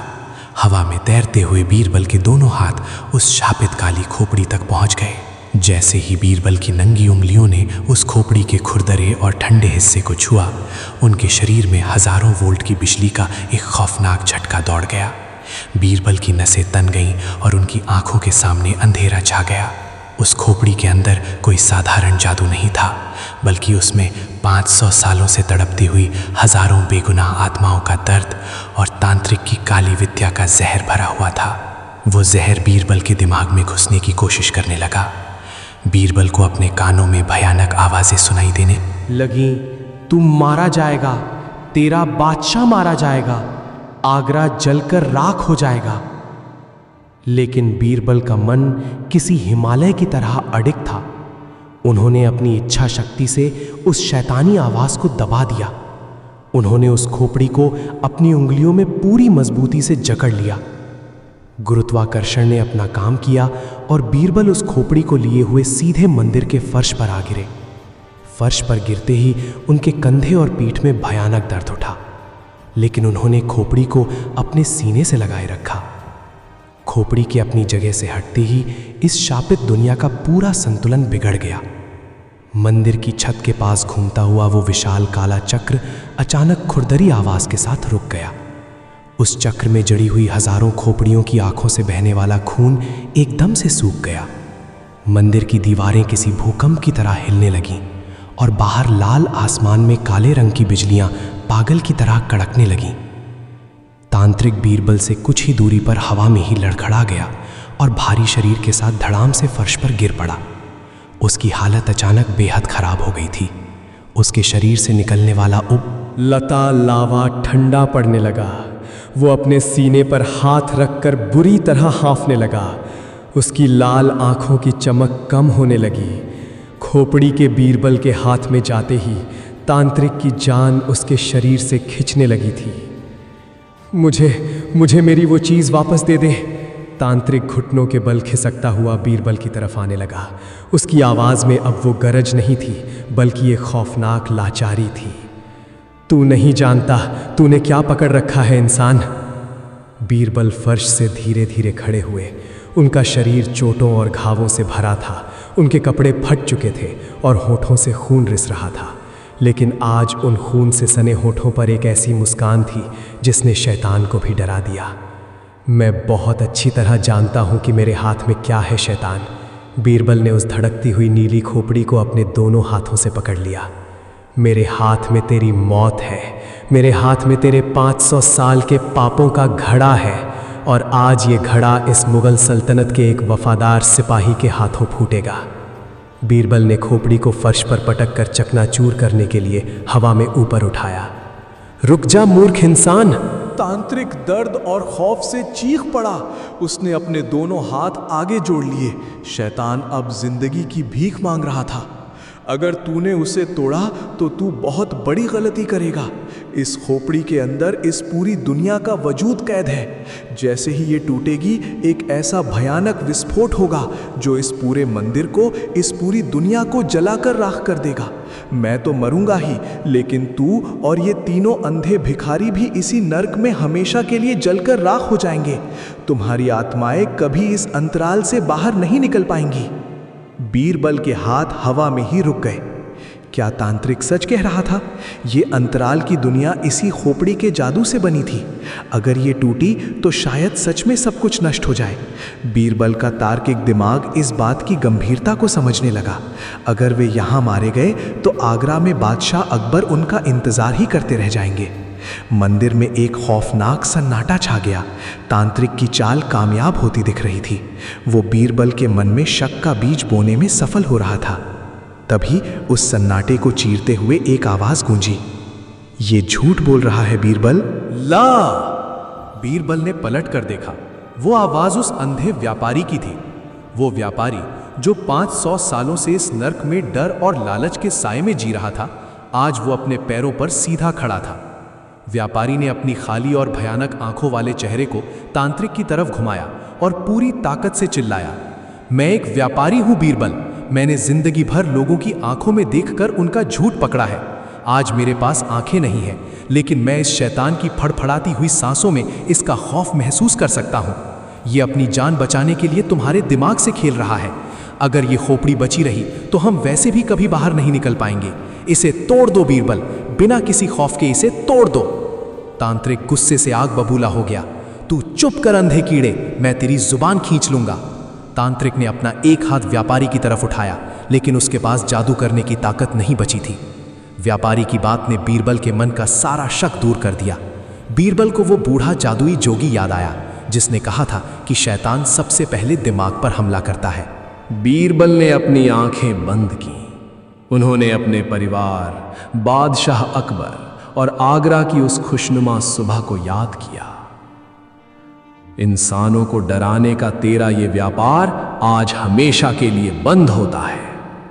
बीरबल ने अपनी आंखें खोली, जिनमें अब सिर्फ एक शेर जैसी चमक थी। उन्होंने अपनी पूरी शारीरिक और मानसिक ताकत को अपने दोनों हाथों में इकट्ठा किया और उस नीली आग से धड़कती हुई शापित खोपड़ी को मंदिर के उस बेहद सख्त और काले फर्श पर पूरी ताकत से दे मारा। कड़ाक कड़ाक कड़ाक कड़ाक। खोपड़ी के फर्श से टकराते ही एक ऐसा गगनभेदी धमाका हुआ जैसे सैकड़ों बिजलियां एक साथ एक ही जगह पर गिर पड़ी हो। बीरबल के कानों के पर्दे सुन्न हो गए। वो शापित खोपड़ी कांच के एक बेहद नाजुक बर्तन की तरह हजारों टुकड़ों में चकनाचूर हो गई, और जैसे ही वो टूटी, समय मानो एक पल के लिए रुक गया। खोपड़ी के टुकड़ों के बीच से एक बेहद प्रचंड और चकाचौंध कर देने वाली नीली रोशनी का बवंडर उठा। वो बवंडर सीधे छत की तरफ गया और पूरे मंदिर को अपनी चपेट में ले लिया। उधर तांत्रिक के शरीर में एक खौफनाक प्रतिक्रिया शुरू हुई। उसकी जान खोपड़ी से जुड़ी हुई थी। खोपड़ी के टूटते ही तांत्रिक के सीने के बीचों बीच एक छेद हो गया। नहीं! तांत्रिक की वो आखिरी चीख इतनी भयानक थी कि उससे मंदिर के काले पत्थर चटकने लगे। उसका विशाल शरीर अंदर ही अंदर से फटने लगा। उसकी लाल आंखों के गड्ढों से, उसके मुंह से और उसकी फटी हुई त्वचा से नीली आग की भयंकर लपटें बाहर निकलने लगी। उसका चमगादड़ जैसा शरीर हवा में उठने लगा और तड़पने लगा। कुछ ही सेकंड्स के अंदर एक और जोरदार धमाके के साथ उस खौफनाक शैतान का पूरा शरीर नीले धुएं और राख में तब्दील हो गया। हवा में सिर्फ उस तांत्रिक की राख उड़ रही थी। 500 सालों के खौफ और काले जादू का अंत एक मुट्ठी राख के रूप में हुआ था। लेकिन तांत्रिक की मौत के साथ ही व्यापारी की बात का आधा सच भी सामने आ गया। ये अंतराल की दुनिया अब खत्म हो रही थी। मंदिर की छत जो आसमान की तरफ थी वो भर भरा कर गिरने लगी। हवा में तैरने वाले काले पत्थर टूट टूट कर उस अनंत खाई में गिरने लगे। इस दुनिया का उल्टा गुरुत्वाकर्षण अब खत्म हो रहा था, जिससे बीरबल और वो तीनों अंधे हवा में उछलने लगे। लाल आसमान पूरी तरह से फट चुका था और उसकी जगह एक अथाह और खाली अंधेरा ले रहा था। बीरबल, दुनिया खत्म हो रही है, हम गिर रहे हैं। मुल्ला हवा में गोते खाते हुए चीखा। बीरबल हवा में तैर रहे थे। चारों तरफ मंदिर के मलबे के विशाल पत्थर गिर रहे थे। मौत अभी भी उनके सिर पर मंडरा रही थी। अगर वे इस खाली अंधेरे में गिर गए तो हमेशा के लिए इसी शून्य में भटकते रहेंगे। तभी बीरबल की नज़र उस मलबे के बीच चमकती हुई एक छोटी सी चीज़ पर पड़ी। वो उस बूढ़े जोगी की दी हुई स्फटिक या क्रिस्टल की जादुई छड़ी थी। वो छड़ी अभी भी एक हल्की सफ़ेद रोशनी के साथ चमक रही थी। वो इस पूरी टूटती हुई दुनिया में बचने का इकलौता पवित्र सहारा थी। बीरबल ने हवा में अपने शरीर को मोड़ा और गिरते हुए पत्थरों से खुद को बचाते हुए उस छड़ी की तरफ छलांग लगा दी। उन्होंने अपना हाथ आगे बढ़ाया और ठीक उस वक्त जब वो छड़ी नीचे गहरी खाई में गिरने वाली थी, बीरबल की उंगलियों ने उसे कसकर पकड़ लिया। छड़ी के हाथ में आते ही बीरबल को एक नई ऊर्जा महसूस हुई। उन्होंने नीचे गिरते हुए उन तीनों अंधों की तरफ देखा। एक दूसरे का हाथ पकड़ लो, बीरबल ने अपनी पूरी आवाज में चिल्लाकर कहा। तीनों अंधों ने हवा में एक दूसरे को टटोला और मजबूती से एक दूसरे के हाथ पकड़ लिए। बीरबल ने छड़ी को अपनी दोनों हाथों से पकड़ा और उस टूटते हुए लाल आसमान की तरफ तान दिया। हे सत्य की पवित्र शक्ति, हमें इस अंधकार से बाहर निकाल और हमारी दुनिया का रास्ता दिखा। बीरबल ने अपनी पूरी श्रद्धा और विश्वास के साथ उस छड़ी से प्रार्थना की। छड़ी के सिरे से एक बेहद तेज दूधिया सफ़ेद रोशनी का एक विशाल घेरा निकला। उस सफ़ेद रोशनी ने बीरबल और उन तीनों अंधों को एक सुरक्षित बुलबुले की तरह चारों तरफ से घेर लिया। जैसे ही वो सफ़ेद रोशनी का घेरा पूरा हुआ, उनके चारों तरफ की वो अंतराल की दुनिया, वो खौफनाक मंदिर और वो लाल आसमान एक ज़ोरदार धमाके के साथ पूरी तरह से ढह गया और एक अनंत शून्य में समा गया।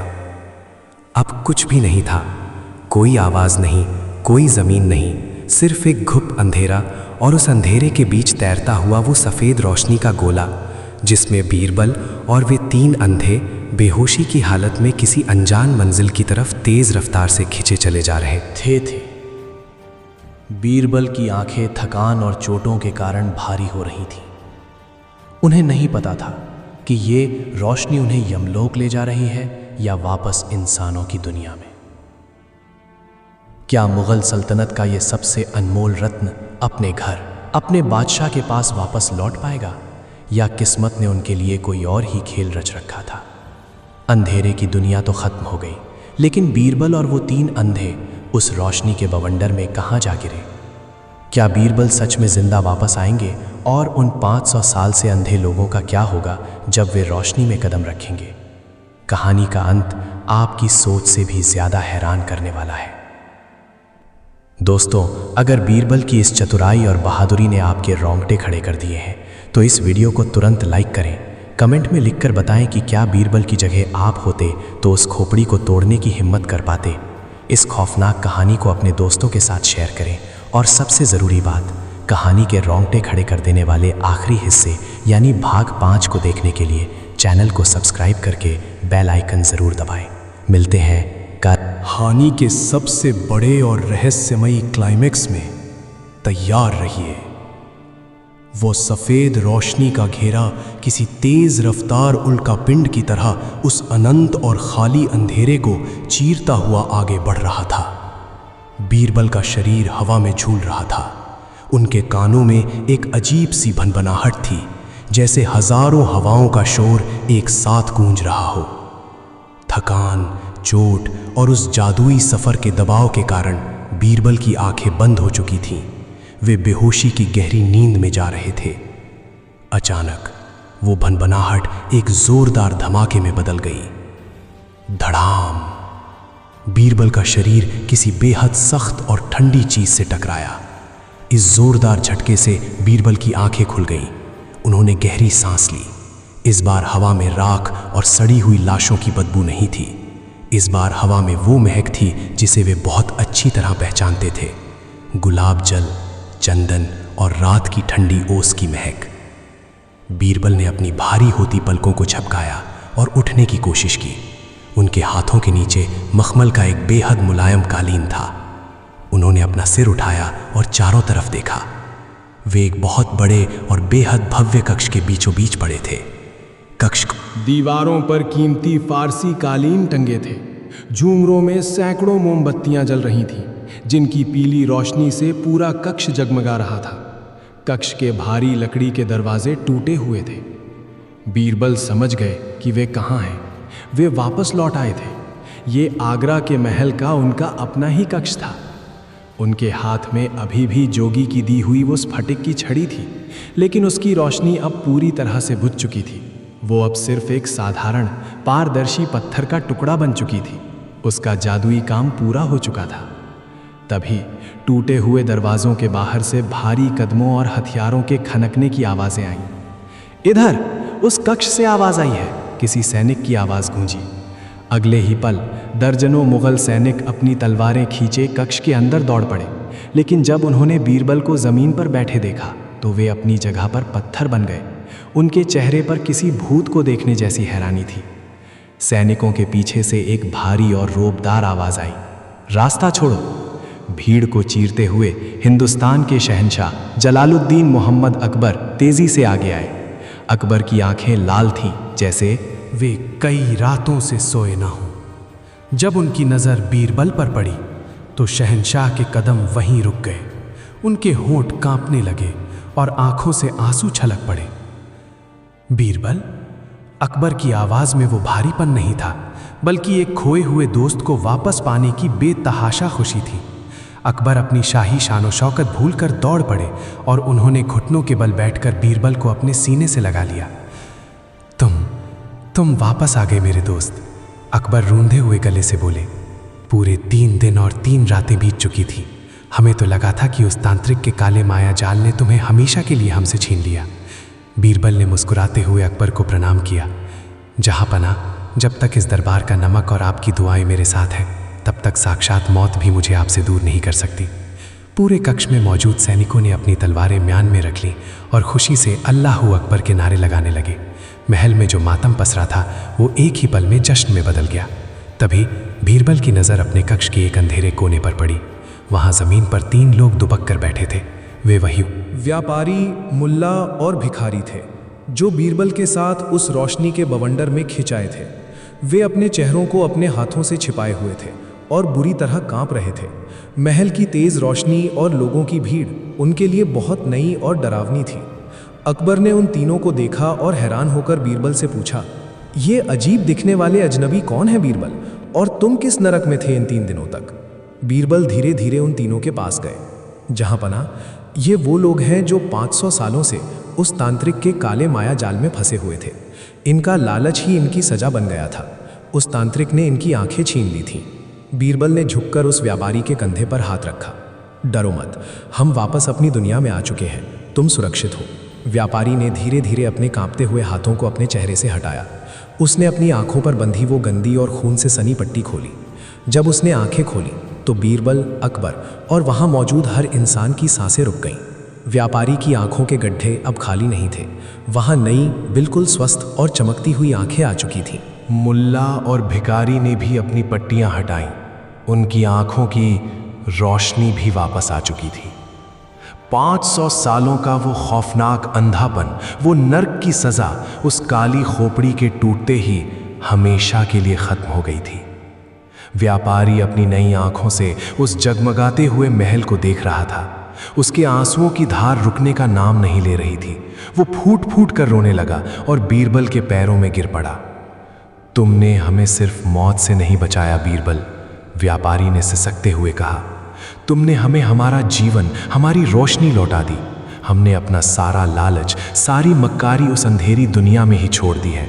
हम जिंदगी भर तुम्हारे एहसानमंद रहेंगे। मुल्ला और भिखारी भी रोते हुए बीरबल के सामने हाथ जोड़कर बैठ गए। अकबर ये सब देखकर बेहद भावुक हो गए। बीरबल ने फिर पूरे दरबार को अपने उस रोंगटे खड़े कर देने वाले सफर की कहानी सुनाई। काले चक्र का मंदिर, खोपड़ियों का बवंडर, जादुई जोगी और वो आखिरी लड़ाई जिसमें बीरबल ने अपनी बुद्धि से उस शापित खोपड़ी को चकनाचूर कर दिया था। कहानी सुनकर पूरे दरबार में सन्नाटा छा गया। सब बीरबल की बात, बुद्धि और अक्लमंदी के कायल हो गए। अकबर ने अपनी शाही तलवार निकाली और हवा में लहराते हुए आदेश दिया, बीरबल की इस बहादुरी के लिए कल पूरे आगरा में जश्न आज़ादी मनाई जाएगी। गरीबों को खजाना बांटा जाएगा और इन तीनों लोगों को राज्य में सम्मान के साथ पनाह दी जाएगी। उन तीनों ने अपनी बाकी जिंदगी गरीबों और ज़रूरतमंदों की सेवा में गुजारने का फैसला किया ताकि वे अपने 500 साल पुराने पापों का प्रायश्चित कर सकें। उस रात आगरा शहर में जो जश्न मना, वैसा जश्न शायद मुगल इतिहास में कभी नहीं मना था। हर घर में दिए जले, आसमान में आतिशबाजियां हुईं। तांत्रिक का खौफ हमेशा के लिए मिट चुका था। रात के तीसरे पहर जब जश्न खत्म हो गया और पूरा महल एक शांत नींद में सो रहा था, बीरबल अपने कक्ष की खिड़की के पास अकेले खड़े थे। उनके चेहरे पर सुकून था। आगरा की हवा में फिर से वो ताजगी थी। लेकिन बीरबल का तेज दिमाग हमेशा सवालों को तलाशता रहता था। क्या काले जादू का अंत सच में इतना आसान था? क्या शैतान कभी पूरी तरह मरता है? तभी बीरबल की नज़र आगरा के महल से बहुत दूर उन पुराने और वीरान हरों की तरफ गई जहां से कभी उस तांत्रिक का खौफ शुरू हुआ था। अचानक बीरबल की आंखों की पुतलियां सिकुड़ गईं। उन घने अंधेरे खंडहरों के बीच सिर्फ एक पल के लिए नीली रोशनी की एक बहुत हल्की सी चमक दिखाई दी और हवा के एक बेहद ठंडे झोंके के साथ एक बहुत ही धीमी लेकिन खौफनाक हंसी बीरबल के कानों में गूंजी। हे हे हे। वो हंसी बिल्कुल उस तांत्रिक जैसी थी। बीरबल ने अपनी खिड़की कसकर बंद कर ली। उन्होंने अपनी मेज पर रखी हुई उस जादुई पत्थर की छड़ी को देखा। छड़ी के अंदर अब कोई रोशनी नहीं थी, लेकिन उसके बीचों बीच एक बहुत ही बारीक सी काली दरार आ गई थी। बीरबल समझ गए, शैतान का शरीर शायद खत्म हो गया था, लेकिन अंधेरा कभी पूरी तरह नहीं मरता। वो बस किसी नए लालच, किसी नए डर का इंतजार करता है ताकि वो फिर से लौट सके। लेकिन बीरबल भी तैयार थे। जब तक रोशनी और बुद्धि इस दुनिया में है, तब तक कोई भी अंधेरा हमेशा के लिए राज नहीं कर सकता। तो दोस्तों, यह थी बीरबल की उस खौफनाक दूसरी दुनिया की रोंगटे खड़े कर देने वाली कहानी। कैसे बीरबल ने मौत की आंखों में आंखें डालकर अपनी बुद्धि और हिम्मत से उस 500 साल पुराने तांत्रिक के गुरूर को चकनाचूर कर दिया।